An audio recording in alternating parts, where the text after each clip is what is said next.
New York City, 2001. No tall building had ever collapsed primarily due to fire. But that's exactly what investigators believe happened to the 47-story World Trade Center Building 7 on September 11th.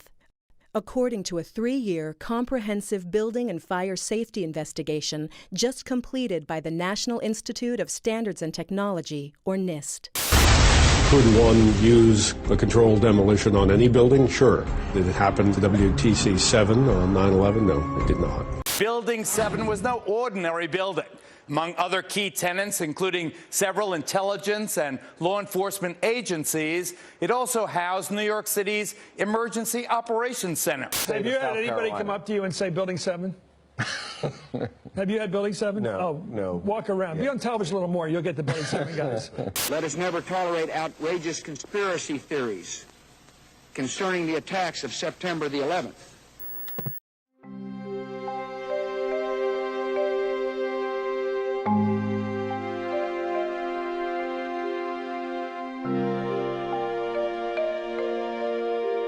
My name is Michael Ketcham.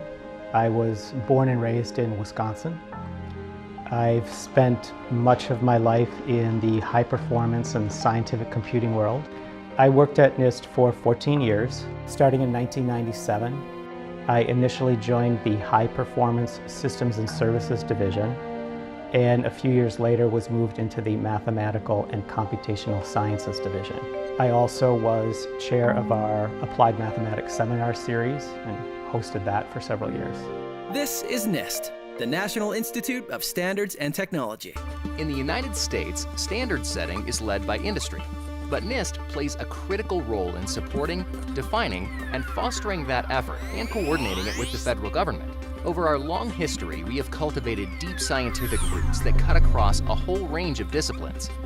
NIST was given the task of investigating the World Trade Center collapses that of course happened on 9/11. Ranking Member Hall and members of the committee, thank you for this opportunity to testify on NIST's role in the investigation into the collapse of the World Trade Center towers.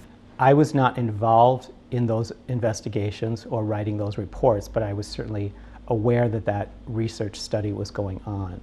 NIST's role, as I understand it, was to investigate the collapses of the 3 World Trade Center towers, and by that I mean towers 1, 2, and 7, and determine why they had collapsed. The collapse of these towers was the worst building disaster in human history. Engineers, emergency responders, and the nation did not anticipate and were largely unprepared for such a catastrophe. I began to look into this in July of 2016. It actually came up in a conversation with a friend that I'd known for 30 years, and she mentioned something along the lines of, gee, do you realize there is some growing evidence that the official 9/11 narrative may not be quite what we all thought it was? I didn't do anything for about a month. I think I just let it sink in. But in the middle of August, I felt very compelled to start investigating. And in a very short amount of time, it became clear to me that NIST's investigation of the collapse of the World Trade Centers was not a sincere and genuine study. And I quickly became furious. First, I was furious with myself. I couldn't believe that I had not noticed this before. How could I have not noticed this for the last 15 years? And that fury then quickly transferred to NIST, my former employer, who I had always thought very highly of, and always felt that NIST did research of the highest integrity. So to see what they had done, what NIST had done with the World Trade Center investigation and report, left me stunned. Good morning. I'm here to summarize the findings from our 3-year study of the collapse of World Trade Center Building 7. Before I tell you what we found, I'd like to tell you what we did not find. We did not find any evidence that explosives were used in the collapse of Building 7. We ran down detailed computer simulations of blast scenarios. This size blast would have produced an incredibly loud sound that was not recorded on videos of the collapse nor reported by witnesses. You want to call your mother or something? You gotta get back. You know that. You gotta get back. All right. I know. Keep your eye on that building as we coming down. What became immediately obvious to me was that there was overwhelming evidence that all three of those towers, 1, 2, and 7, collapsed due to controlled demolition. And the NIST reports focused almost entirely on reasons due to fire and the associated plane crashes and jet fuel. What we found was that uncontrolled building fires caused an extraordinary event. The collapse of World Trade Center 7 was primarily due to fires. What I saw was that the most likely cause, controlled demolition, was not investigated at all. In fact, it was dismissed in 1 or 2 sentences within the report. For the third time today, it's reminiscent of those pictures we've all seen too much on television before, when a building was deliberately destroyed by well-placed dynamite to knock it down. I turned in time to see what looked like a skyscraper implosion. It looked like it had been done by a demolition crew. The whole thing just collapsing down on itself. It was almost as if it were a planned implosion. It just pancaked. Dit is controlled demolition. Zeker weten. Zeker weten. Er is nagesprongen. Dit is in opdracht gebeurd. Dat heeft een team gedaan van experts. This is the first time that we're aware of that a building over 15 stories tall has collapsed primarily due to fire. What is special about Building 7, and I think why it has gotten as much attention as it has, is because it wasn't hit by a plane. So that cannot be used as a reason for why the building collapsed.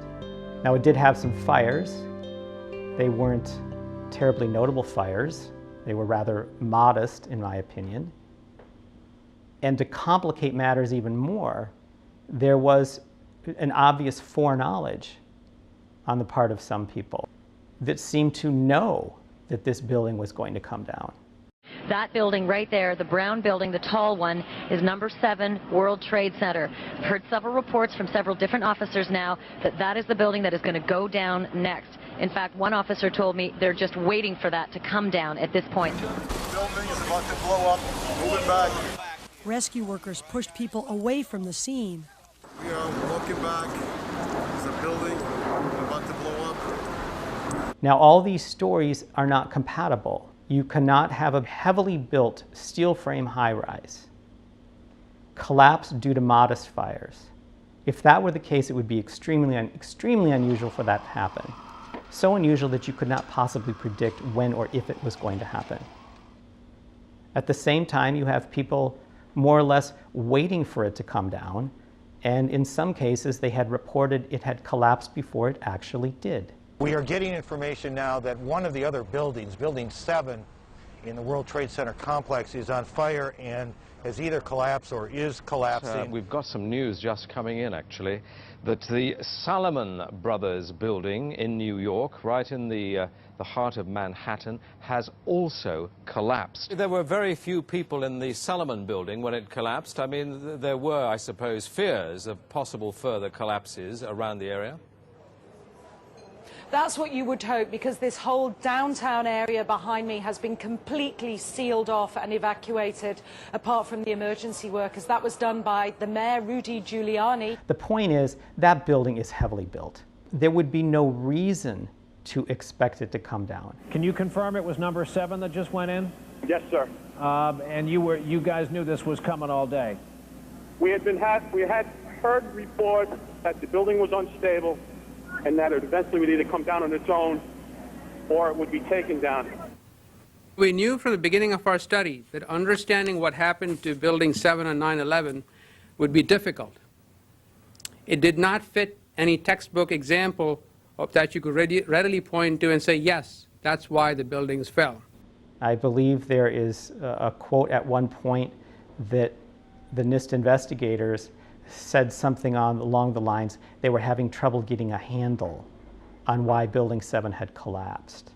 NIST is extremely competent. So to have NIST be baffled by the collapse of a building that had only modest fires and exhibits every characteristic of controlled demolition, if they say they were coming up empty-handed and couldn't figure it out, that's not believable. NIST put forward a model for the collapse of Building 7 that appears to me that they were grabbing at straws. Our study has identified thermal expansion as a new phenomenon that can cause the collapse of a structure. For the first time, we have shown that fire can induce a progressive collapse. Now, when I was a kid, and many people today are probably too young for this, but there was a cartoonist called Rube Goldberg.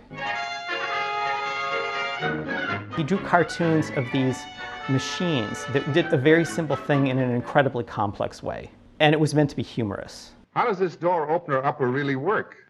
You see, waiter places cat B on pile of dirty dishes A.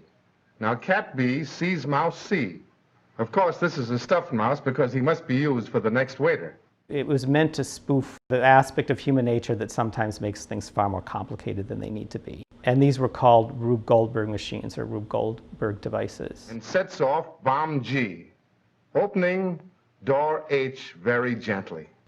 The explanation that is given by NIST for the collapse of Building 7 sounds like a Rube Goldberg device. You could have beams that are here that are restrained from expanding, prevented from expanding because of this column here, for example, and that can buckle. And you see an example of a buckled beam right here. One column slides off of its seat on a few particular floors, and within a matter of moments, there is some chain reaction, like a set of dominoes, that brings the building entirely down. It is possible that you could have a local failure as a result of a connection failing. But the likelihood of that failure dragging the entire building in such a fashion that all the columns would fail at the same time is an impossibility. Impossibility? Yes. And you can see on the screen the column at the very right is column 79. And that's the column that first buckles, causing the floors to come down, followed by a quick succession of failures of adjoining columns. Steel frame buildings don't do that. That doesn't happen. It's just fantasy land. Here's our structural model showing the building collapsing, which matches quite well with the video of the event.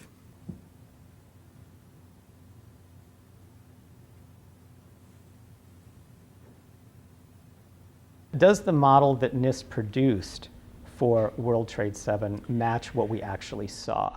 No. We heard this sound that sounded like a clap of thunder. It looked like there was a shock wave ripping through the building, and the windows all busted out. About a second later, the bottom floor caves out. The building followed after that. And, you know, I'm reminded of the old fairy tale of the emperor has no clothes. Everyone is watching the emperor go by and is being brainwashed to believe that the emperor has a beautiful set of clothes on when actually he's wearing nothing but underwear. The emperor has no clothes on! Now, what we see in the NIST model, first they only play the first few seconds of it. We only see a little bit of the building beginning to collapse. It is extremely atypical to build a computer model and create an animation of that model and to show only the first part of it. Why not follow through to the end? Where's the end? And what we do see doesn't match what we saw in reality.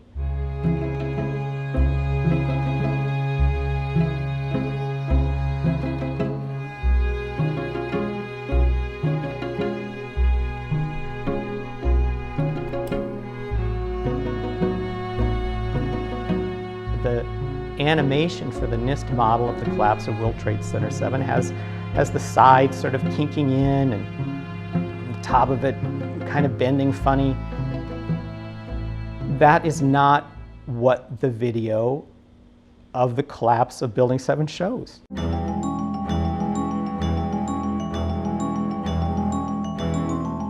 Building 7 came down almost straight down.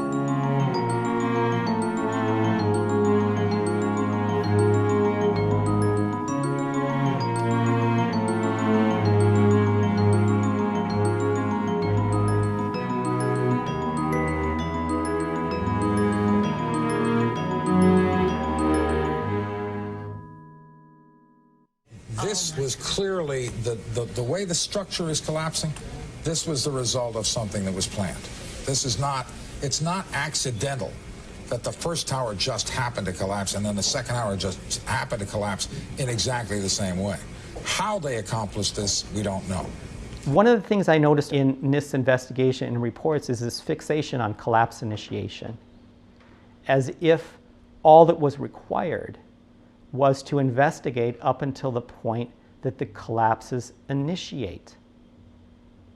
No, there's a lot more to the story than that. In fact, that's stopping just when it's getting interesting. But NIST makes a 1 or 2 sentence summary along the lines of, and then the building collapsed completely. We were charged with finding out the cause of the collapse. And we found what happened. I think we've scientifically demonstrated what was required to initiate the collapse. Once the collapse initiated, the video evidence is rather clear. It was not stopped by the floors below, so there was no calculation that we did to demonstrate that, what is clear from the videos. To investigate only up to collapse initiation is only doing part of the story and leaving out a great deal. No, it may be that something fell off the building. It may be that something has fallen. We don't know, to be perfectly honest. But that is what you're looking at, is the current, that's the scene at this moment at the World Trade Center. Dan Daler from ABC's Good Morning America is down in the general vicinity. Dan, can you tell us what has just happened? Yes, Peter, it's Don Daler down here. I'm 4 blocks north of the World Trade Center. The second building that was hit by the plane has just completely collapsed. The entire building has just collapsed, as if a demolition team set off. When you see the old demolitions of these old buildings, it folded down on itself, and it is not there anymore. That should be it. Thanks very much, Dan. Completely collapsed. The whole side has collapsed? The whole building has collapsed. The whole building has collapsed? The building has collapsed. If the top of the building became unstable due to the weakening of columns, one would reasonably expect the top of the building to start to lean, start to creak, connections start to break, and the top of the building would simply fall off to the side and come crashing down on the buildings next door. And the rest of the tower would remain. That's what one would expect. Instead, we saw something quite different.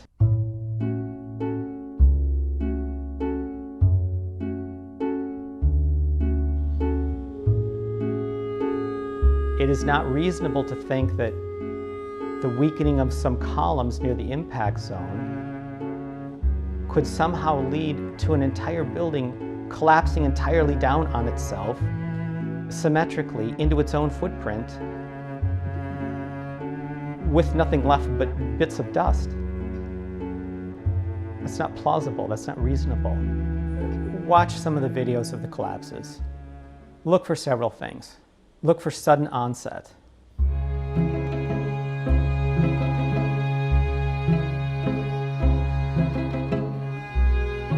When the collapses start, they happen very fast and they complete within 10, 11, 12 seconds. Second, look at the symmetry. These buildings come straight down, or almost straight down.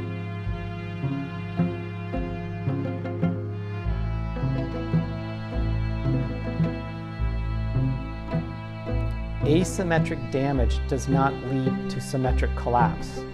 It is very difficult to get something to collapse symmetrically because it is the law of physics that things tend towards chaos.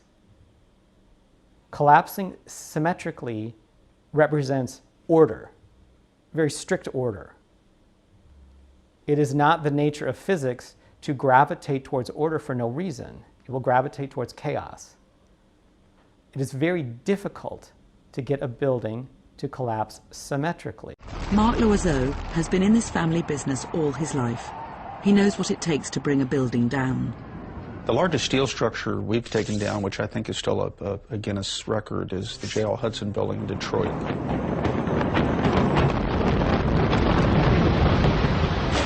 It took months to design it. It took months to prepare the structure for the placement of the explosive charges. Months.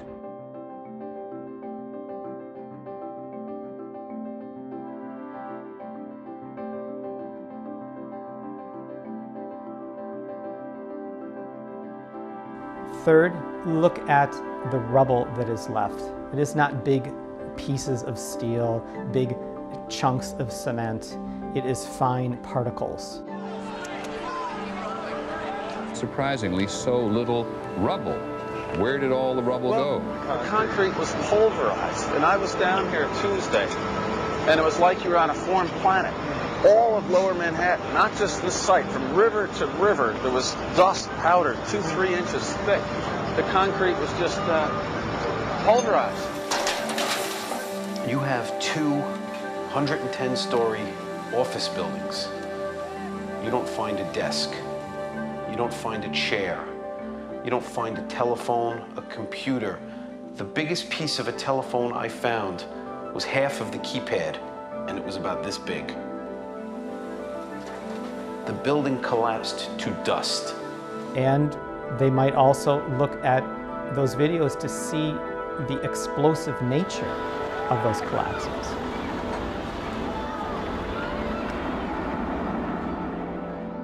You can see essentially a wave of explosive demolition traveling down the building as it collapses.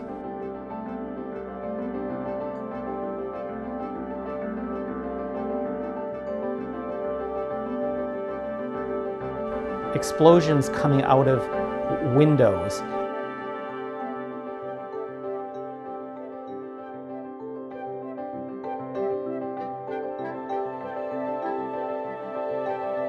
Huge chunks of steel perimeter beams flying hundreds of feet off to the side. Steel does not fly off to the side hundreds of feet due to gravity. Gravity works vertically, not laterally. There has to be a force there, pushing it to the side. Otherwise, it would just fall down to the ground. It'd be like dropping a ball out of a window. It would just fall straight down.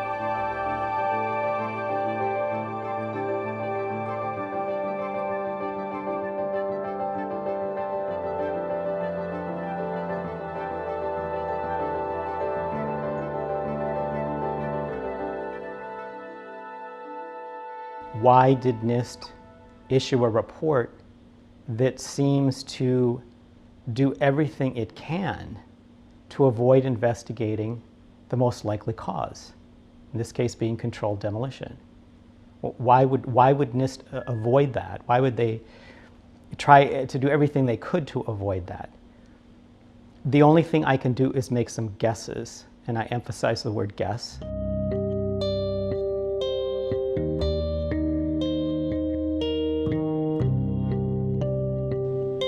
Perhaps they were coerced, perhaps they were pressured.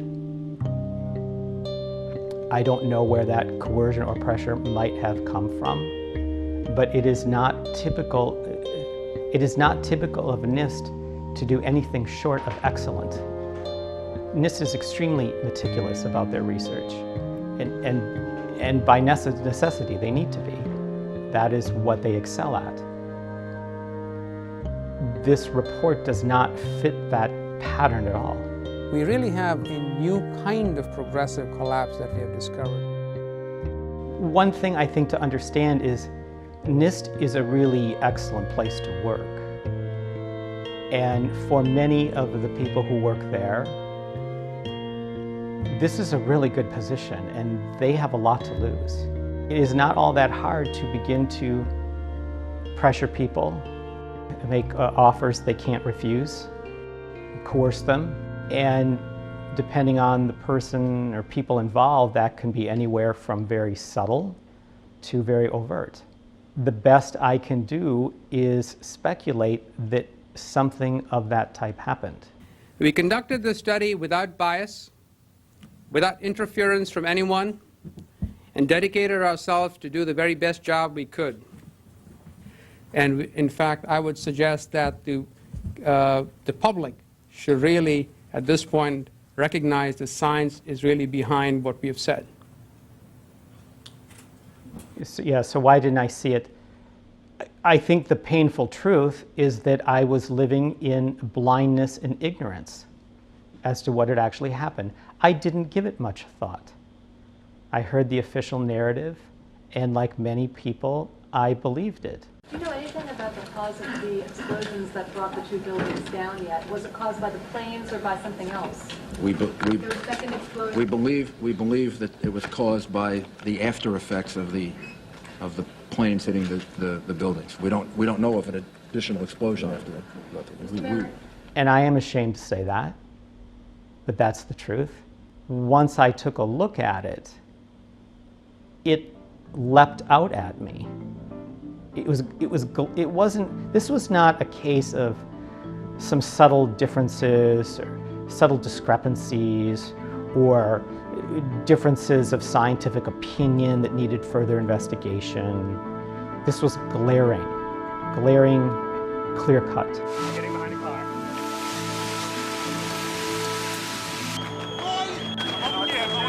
Don't have oxygen.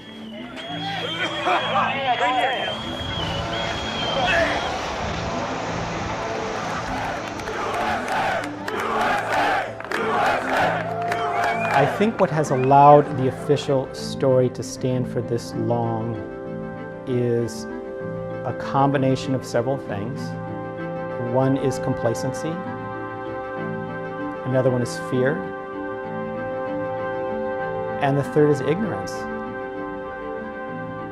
There are probably many people that just have not looked at it, don't understand it. They just simply are not aware. In other cases, it's complacency. They have a sense of what might be going on, but they're maybe not too interested in putting the effort into finding out. And there could be others that have a very strong sense of what they think is going on, but they are gripped in fear, they're paralyzed in fear. The reason that I have spoken out about this is very simple. I spoke out because I believed it was the right thing to do. I have no other motive. It would be nice at this point if someone who is currently a NIST employee would also speak out, but that is up to each individual there to decide. What I am seeing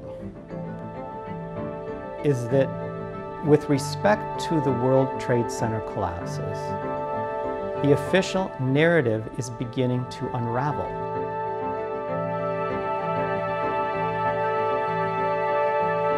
I think there is a good chance that that unraveling will continue and perhaps accelerate. But it could be highly volatile. If it does continue to unravel, I think there could be some very painful revelations that will be very hard for our country to accept. Our war on terror begins with Al-Qaeda, but it does not end there. It will not end until every terrorist group of global reach has been found, stopped, and defeated. And I don't in any way make light of that. It could be very painful. Americans should not expect one battle, but a lengthy campaign, unlike any other we have ever seen. But the wounds of 9/11 have remained unhealed for too long. And they are festering and rotting, and they are infected.